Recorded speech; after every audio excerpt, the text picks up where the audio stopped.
dans le prochain épisode de Demain nous appartient.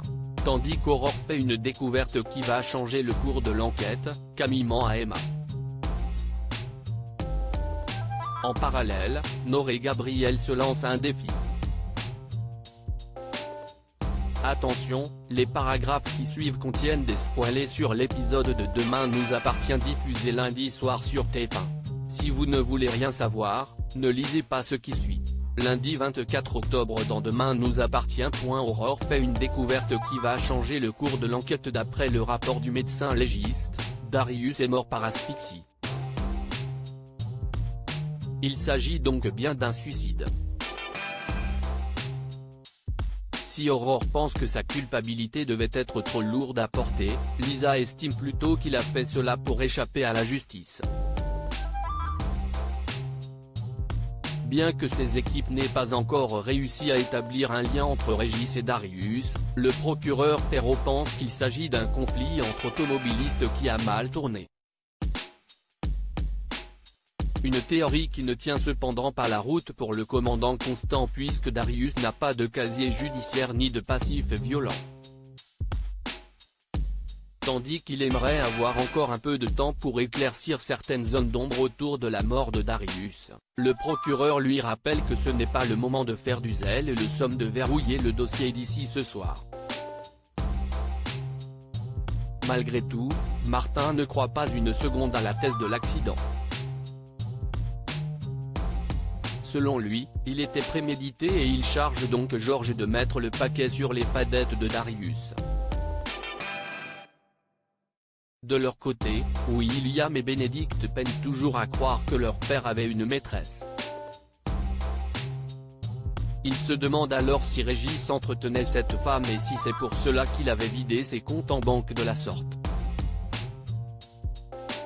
Afin d'éviter que la vie privée de son père ne soit étalée au grand jour, William compte bien enjoindre Aurore à enquêter hors procédure pour retrouver l'identité de cette mystérieuse femme.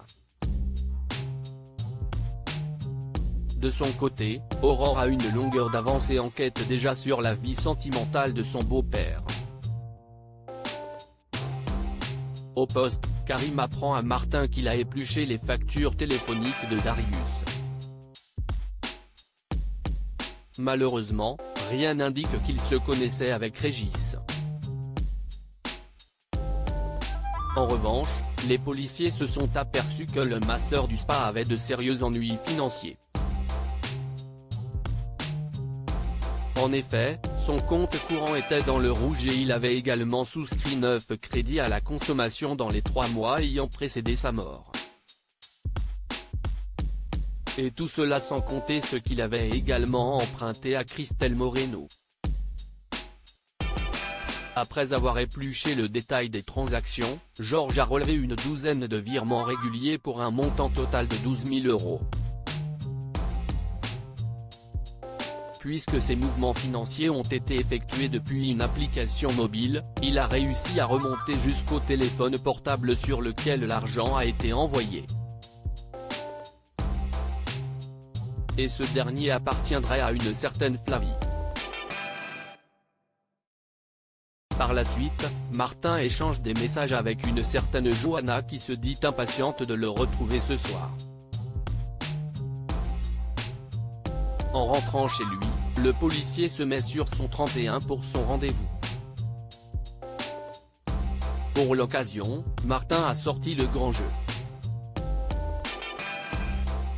Bougies, champagne. Il a vraiment tout prévu pour recevoir celle qui semble avoir fait chavirer son cœur. Non loin de là, Brigitte remercie sa petite fille de l'avoir aidé à choisir sa robe pour les obsèques de son mari. N'arrivant pas à réaliser que Régis est mort, Brigitte se demande les larmes aux yeux ce qu'elle va faire maintenant qu'il n'est plus là. Manon jure alors qu'ils ne laisseront pas tomber. Au commissariat, Roxane a étudié les fadettes de Régis. Apparemment, il aurait échangé une centaine de messages avec une certaine Célia, une femme beaucoup plus jeune que lui. D'ailleurs, tout porte à croire qu'ils ont eu une liaison. Néanmoins, les messages de Célia sonnent faux pour Aurore qui se dit qu'elle aurait soutiré l'argent de son beau-père. Quelques instants après, Aurore fait une découverte qui va changer le cours de l'enquête. Effectivement, le numéro de Célia est le même que celui de Flavie, la femme avec laquelle Darius avait échangé de nombreux messages. Elle réalise donc que Darius et Régis se sont fait avoir par une arnaqueuse et que ce pourrait être elle la meurtrière. Camille ment à Emma. Camille n'est pas au top de sa forme, ce qui n'a pas échappé à Raphaël. Très émue, l'adolescente lui explique qu'elle est tombée amoureuse d'Adam. Le problème, c'est que Dorian a besoin d'elle en ce moment et qu'Emma craque aussi pour lui. Camille a donc l'impression de les trahir tous les deux. Après lui avoir assuré le contraire, Raphaël tente de lui faire comprendre qu'elle n'a pas choisi de tomber amoureuse de lui. Elle lui conseille donc de laisser passer un peu de temps avant de prendre une décision. Par la suite, Camille rejoint Dorian sur le port. Ce dernier a préparé un discours pour l'enterrement de son grand-père mais ne sait pas s'il sera capable de le lire. Bien qu'elle comprenne la situation, la jeune femme ne sait pas vraiment quoi lui dire pour l'aider à aller mieux. Mais pour Dorian, sa présence l'aide déjà beaucoup. En les rejoignant, Emma présente ses condoléances à Dorian puis se dit contente de savoir que Camille est là pour lui. Pour sa part, elle ne sait pas ce qu'elle serait devenue sans elle. Devant tant de compliments, la fille Perrault ne sait plus trop où se mettre.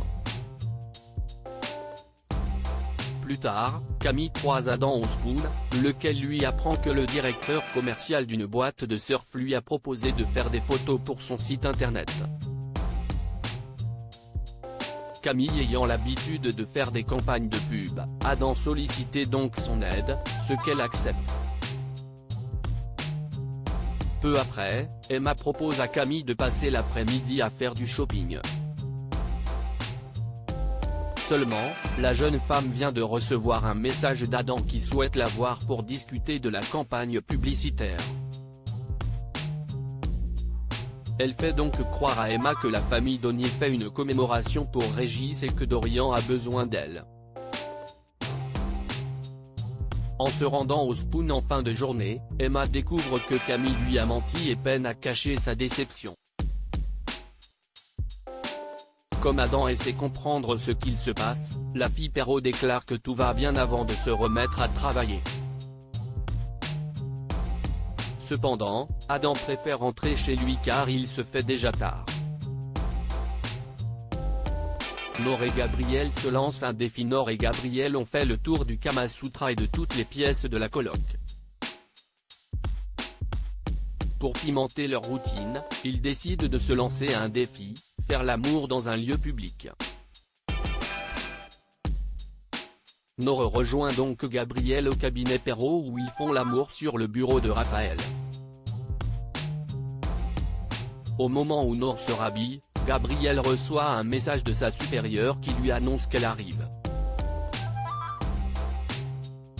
En sous-vêtements, Nord a alors à peine le temps de récupérer ses affaires et de se cacher sur le balcon. Il lui faudra ensuite attendre que l'avocate aille récupérer sa livraison pour se sortir de cette impasse. Si Nord et Gabriel s'amusent de la situation, ils sont loin de se douter que Raphaël a retrouvé l'emballage d'un préservatif sous son bureau.